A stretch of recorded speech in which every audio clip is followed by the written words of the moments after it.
بسم الله الرحمن الرحيم أعوذ بالله من الشيطان الرجيم بسم الله الرحمن الرحيم رب اشرح لي صدري ويسر لي أمري واحلل عقدة من لساني يفقهوا قولي.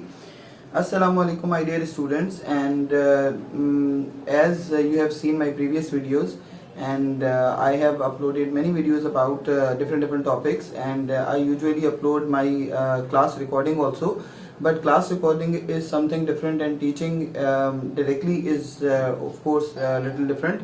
So today I decided to upload another video. Like I completed last topic, that was migration to Abyssinia, and after that, now in the timeline of the Prophet Sallallahu Alaihi Wasallam, there is, because as I told you earlier that the life of Prophet Sallallahu Alaihi Wasallam is very important in our syllabus 2058 and 0493 IGCSE and GCE, because this is the backbone of the syllabus.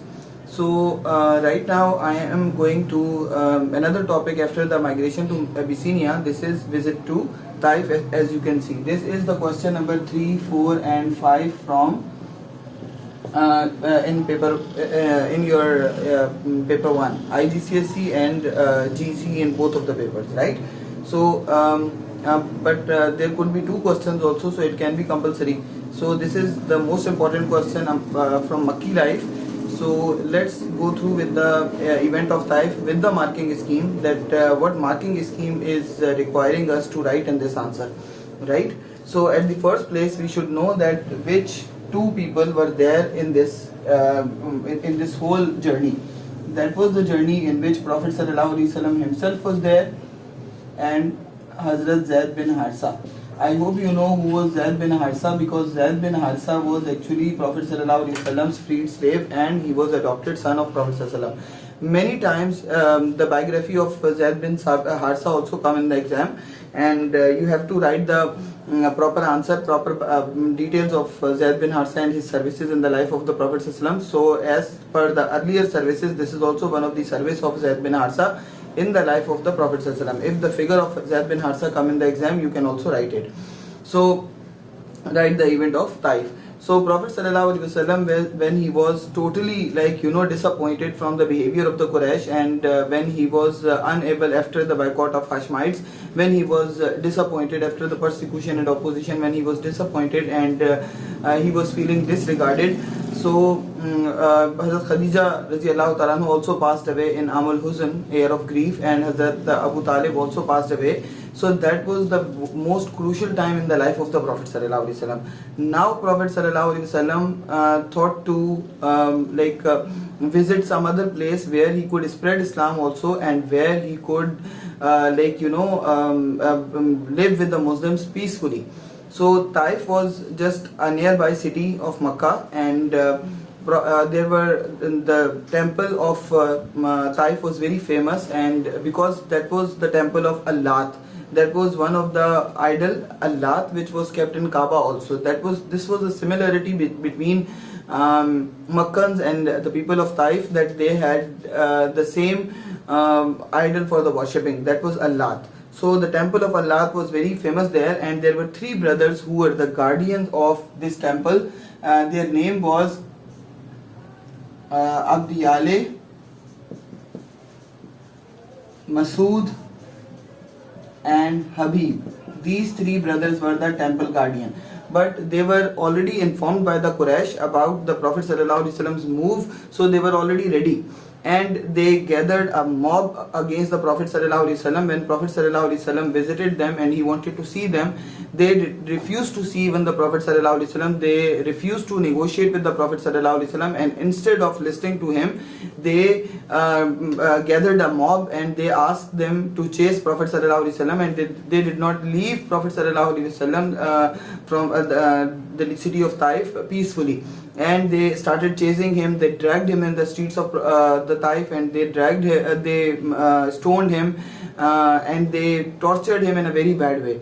Zaid bin Harsa tried to protect Prophet Sallallahu Alaihi Wasallam, but he was all alone. He could not do anything. Prophet Sallallahu Alaihi Wasallam's body was bleeding, that his shoe was filled with the blood. But Prophet Sallallahu Alaihi Wasallam,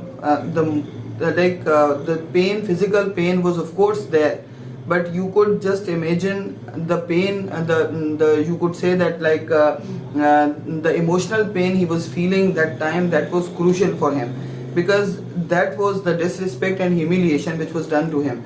So Prophet sallallahu alaihi wasallam moved from there, and Prophet sallallahu alaihi wasallam was coming back towards Makkah. On the way, the angel Jibreel came. He appeared with the angel of mountain, and he asked Prophet sallallahu alaihi wasallam, and he said to Prophet sallallahu alaihi wasallam that curse the people of Taif. If you would curse them, we can crush the both of the mountains on the head of them, so they all could be died.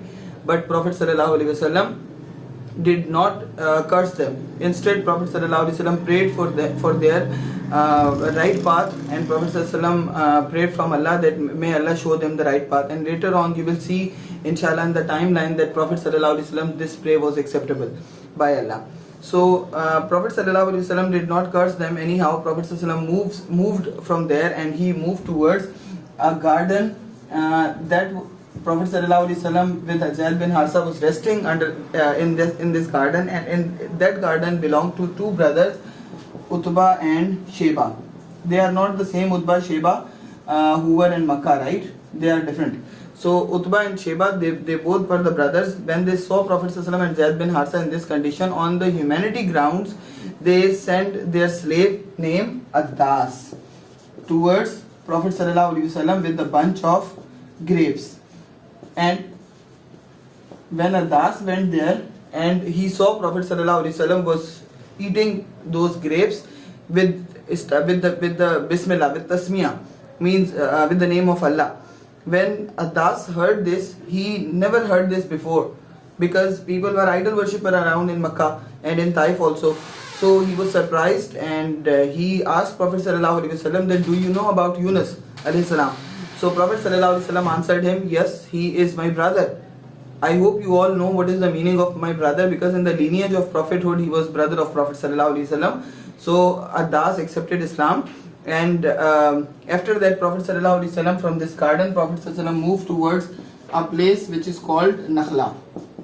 Now in Nakhla, Prophet sallallahu alaihi wasallam was staying, and Prophet sallallahu alaihi wasallam was reciting Quran, and meanwhile he received some verses, and he started reciting those verses, and a group of jinn was sitting on the tree, who when they heard the recitation of the Prophet sallallahu alaihi wasallam, they came down and they accepted Islam on the hands of Prophet sallallahu alaihi wasallam, and that was the first group of jinns who accepted Islam.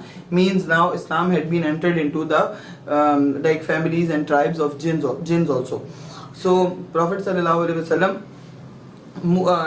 from Nakhla, Prophet sallallahu alaihi wasallam was looking for the protection, because now if he will be going back to Makkah in this condition, it was very difficult for Prophet sallallahu alaihi wasallam that he would be living in Makkah peacefully, because the Makkans would take it as an advantage that Prophet sallallahu alaihi wasallam had been persecuted and rejected, and he was tortured in Taif also. So they wanted to humiliate him more. So Prophet sallallahu alaihi wasallam was looking for the protection. He wrote many letters, several letters to in the surrounding areas, and he asked from the people that if there would be any help for the Prophet sallallahu alaihi wasallam, or if there could be protection for the Prophet sallallahu alaihi wasallam, but none of them responded him positively. And one of the person from the Nofil tribe, his name was Mutim bin Adi. Remember this name, beta? Nofil tribe, Mutim bin Adi. Remember this name, because this name is very important, and you will have to write it in your answer as marking scheme is requiring it. So Mutim bin Adi, of course, when he received the letter of the Prophet sallallahu alaihi wasallam, he accepted to provide the provision to the protection to the Prophet sallallahu alaihi wasallam, and he came with his cousins, his sons, his brothers, and other members of his family to protect the Prophet sallallahu alaihi wasallam, and they escorted Prophet sallallahu alaihi wasallam from Nakhla to Makkah once again. Where when Makkans saw Prophet sallallahu alaihi wasallam in the protection of Mutim bin Adi, they were surprised to see it, and that was unpredicted and unexpected for them too. So, however, they just considered it that Mutim bin Adi maybe accepted Islam. because they had no idea that what happened with the Nufal tribe. So now when Prophet ﷺ started living in Makkah, even after this event, Quraysh were not persecuting him in the way as they were persecuting him after the death of Hazrat Abu Talib, because after the death of Abu Talib and Hazrat Khadija, the hands and the mouth were open against the Prophet ﷺ, and they were openly torturing him, abusing him, and they were humiliating him. But now, after the protection of Mutim bin Adi and the Nufal tribe, somehow Makkans accepted the reality that Prophet ﷺ is in the protection, and they just stopped their hands and their mouth against the Prophet ﷺ. However, persecution was there, but it was not that intensified. I hope you understood the topic. Visit to Taif. It comes under the 10 marks question, and the full-fledged 14 marks question comes in the exam. So inshallah you will be able to write the proper answer through this lecture and through marking scheme also. I will post the marking scheme under the description of this video. Thank you so much.